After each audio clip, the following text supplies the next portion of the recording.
We must act all together, all the hands on the deck. And there is no plan B. But everybody can do something. There is no plan B, there is no planet B. We only get one home. We only get one planet. There's no plan B. Una vez identificado el problema que supone el cambio climático para la subsistencia de nuestro modo de vida y de nuestras sociedades, la comunidad internacional, formada por los Estados, busca soluciones a esta degradación provocada por el cambio climático en nuestro entorno, nuestras sociedades y en nuestros sistemas de producción y consumo a través de acuerdos climáticos internacionales. El reto es muy difícil y no podemos desconocerlo, pero se han producido avances importantes y hay un convencimiento en la comunidad internacional de que es necesario avanzar. En España, desde el Ministerio de Agricultura, Alimentación y Medio Ambiente, desde esta Secretaría de Estado, estamos impulsando que se pueda llegar a un acuerdo dentro de nuestro marco jurídico de la Unión Europea. Una vez lanzado ese compromiso por la Unión Europea, el objetivo va más allá y se trata de embarcar a otros países en esos compromisos. Hemos impulsado, mantenemos relaciones en diferentes ámbitos bilaterales y regionales y lo que queremos es que toda la comunidad internacional se sume. El esfuerzo de la Unión Europea es necesario, pero sabemos que por sí solo claramente no va a ser suficiente. El Grupo Intergubernamental de Expertos sobre el Cambio Climático de Naciones Unidas entregó en 2014 su quinto informe de evaluación que comprende 3 contribuciones: impactos, adaptación y vulnerabilidad y mitigación del cambio climático, además de un informe de síntesis. En comparación con los informes anteriores, en el quinto informe de evaluación se hace un mayor hincapié en la evaluación de los aspectos socioeconómicos del cambio climático y sus consecuencias para el desarrollo sostenible, los aspectos regionales, la gestión de riesgos y la elaboración de una respuesta mediante la adaptación y la mitigación. El grupo de expertos de cambio climático nos habla de que si seguimos la tendencia de emisiones de gases de efecto invernadero a la atmósfera podríamos llegar a casi 5 grados de aumento de temperatura para final de siglo, pero deja claro y firme en el informe que todavía estamos a tiempo de actuar frente al cambio climático. Estamos a tiempo de mantenernos por debajo de los 2 grados centígrados e incluso 1,5 grados, pero para eso es importante actuar de manera inmediata y es importante que las políticas de todos los países lleven a este cambio de modelo energético. Por otro lado, las consecuencias del cambio climático hacen que sea urgente actuar y el panel intergubernamental del cambio climático en su quinto informe de evaluación así lo asevera. Nos dice que, que el cambio climático es un fenómeno inequívoco, que tiene una componente antropogénica que es significativa y que debemos de actuar ya, que la ventana de oportunidad se está cerrando. La Agenda Multilateral de Cambio Climático permite ver la trascendencia que tiene encontrar fórmulas de gobernanza a la altura de los desafíos del siglo XXI. Los expertos consideran que actualmente estamos viviendo una etapa de madurez a la que hemos llegado tras un profundo y estructurado trabajo en el escenario internacional.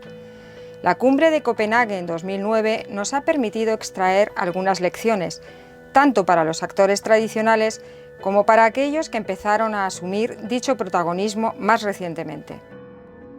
Copenhague fue probablemente la manifestación más evidente de que en un asunto tan entrecruzado de la agenda global, con el bienestar, con la prosperidad de todos los actores, de todos los países, no vale ya pensar que los grandes pueden resolver, pueden encontrar una solución y trasladar esa solución a todos los demás, que simplemente les parecerá que con eso queda el problema resuelto. Y de hecho lo que vimos tras la COP15 fue la materialización de un movimiento de placas tectónicas en el cual la Unión Europea pierde el liderazgo direccional en materia climática que había ostentado durante un número significativo de años. En Copenhague sí se avanzaron distintos elementos que luego hemos seguido teniendo y en los que hemos seguido trabajando, pero es cierto que supuso un frenazo en las negociaciones internacionales. Un acuerdo en París en el que no estén los grandes emisores de gases de efecto invernadero significaría un no acuerdo. Y un acuerdo en París en el que los más vulnerables se consideren excluidos también sería un no acuerdo. China se comprometía también a que su producción de energía primaria incluyese un 20% de energías bajas en emisiones de gases de efecto invernadero.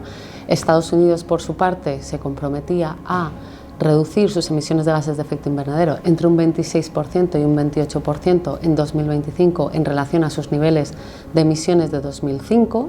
El caso de Estados Unidos es también interesante porque ha habido una evolución muy particular. Estados Unidos ha entendido que este es un ámbito en el que no se puede quedar descolgado. Creo que tiene mucho que ver el compromiso personal de una generación de líderes, sobre todo en el Partido Demócrata, no solo, pero sobre todo en el Partido Demócrata, que han comprendido que este es un asunto de cambio de época. Hay otros actores en el ámbito de las economías emergentes con ciertas particularidades, como es el caso de Brasil, México, India o algunas economías incluidas en el G20, que se van alineando hacia posiciones dentro de las negociaciones que responden al peso que en sus respectivas economías tienen los combustibles fósiles. Sí es interesante también ver cómo para la mayor parte de los países de América Latina esto es una cuestión con gran trascendencia. La opinión pública e incluso los gobiernos están extraordinariamente sensibilizados con los impactos del cambio climático. Yo creo que América Latina va a jugar un papel muy relevante en el proceso de negociaciones internacionales. En primer lugar, por su importancia económica y social, pero también en segundo lugar porque tiene unas oportunidades, yo creo que muy relevantes en términos de mitigación, de reducción de emisiones. Y aquí hay cuestiones como la gestión forestal, el desarrollo de las energías renovables, el desarrollo de las redes eléctricas. Entonces, todos los países de América Latina están presentando sus contribuciones a la cumbre de París. La comunidad iberoamericana ha mostrado desde hace mucho tiempo un interés verdadero y ambicioso en luchar contra el cambio climático. Los países iberoamericanos compartimos una alta vulnerabilidad en general a los efectos del cambio climático. Eso es algo que nos une y es una dificultad a la que tenemos que hacer frente, pero se trata de convertirlo en una oportunidad y de que nos preocupemos por nuestro desarrollo futuro, pero que extendamos esa preocupación a tantos países que también se van a ver afectados por el cambio climático. Yo quisiera destacar en este ámbito de Iberoamérica la Red Iberoamericana de Oficinas de Cambio Climático, que posiblemente sea el ámbito de cooperación regional más importante y más eficaz en estos momentos en todo el mundo. El objetivo principal de la COP20 es dotarnos de un protocolo, un instrumento legal o un resultado acordado con fuerza legal que sustituya al protocolo de Kioto y que entre en vigor a partir de 2020. De la COP20 de Lima no salió un texto negociador como tal, aunque se avanzaron en una serie de elementos que se incluyeron en el llamado Texto de Negociación del Acuerdo Climático de París de febrero de 2015. Este texto de negociación fue firmado por los delegados de 194 países reunidos en Ginebra y pretende abarcar la base del contenido del nuevo acuerdo, incluyendo asuntos de mitigación, adaptación, financiación, tecnología y capacitación. Avanzando hacia la COP21, ¿dónde hemos llegado y qué retos tenemos? Durante este año además estamos viendo importantes declaraciones de líderes políticos, de jefes de Estado, de importantes representantes de empresas que claramente llaman a París y a llegar a un acuerdo serio y vinculante que garantice que reducimos las emisiones a cero, ¿no? Tenemos también la declaración del Papa Francisco en el que claramente en su encíclica, en su primera encíclica y la primera encíclica sobre medio ambiente deja claro la importancia de dejar de usar el carbón primero, el petróleo y el gas y nos habla de la importancia, ¿no?, de frenar el cambio climático y de los importantes impactos que tiene sobre toda la humanidad y es un llamamiento valiente y claro a todos los representantes de la importancia de desinvertir en los combustibles fósiles, en las energías sucias y transformar ese modelo energético.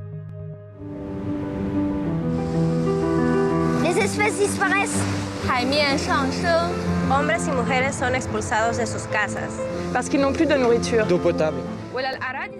El gobierno francés plantea las negociaciones sobre cambio climático en torno a 4 ejes estratégicos: La primera meta que nos planteamos es alcanzar el Acuerdo de París, un texto legal que siente las bases de un acuerdo climático vinculante que entre en vigor a partir de 2020. La presidencia francesa se ha fijado objetivos claros y ambiciosos.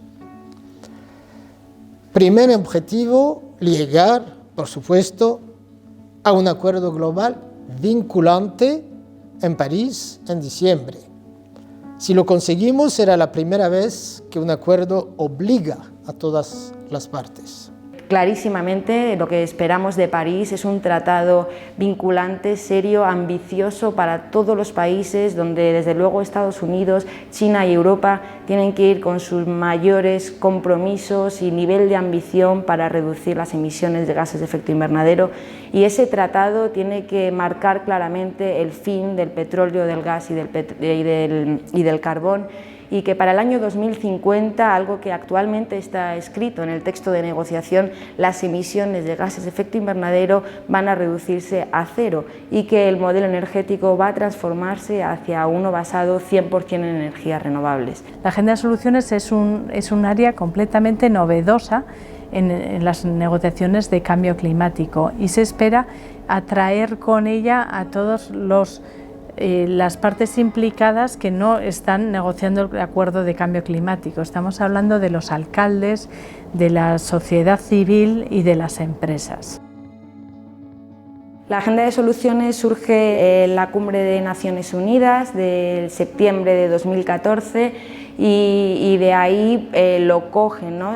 Sale dentro del tratado de la COP de Lima, sale esta Agenda de Soluciones, que es una recogida de compromisos e iniciativas de organizaciones gubernamentales, no gubernamentales, de empresas, de ciudades, de representantes de la sociedad civil, de poblaciones indígenas. Y vamos a ver en París una serie de alcaldes que se van a reunir y van a presentar sus objetivos, y también vamos a ver coaliciones de empresas que van a decir lo que las empresas pueden hacer y cuáles son lo que necesitan por parte de los negociadores para poder desarrollar esas inversiones.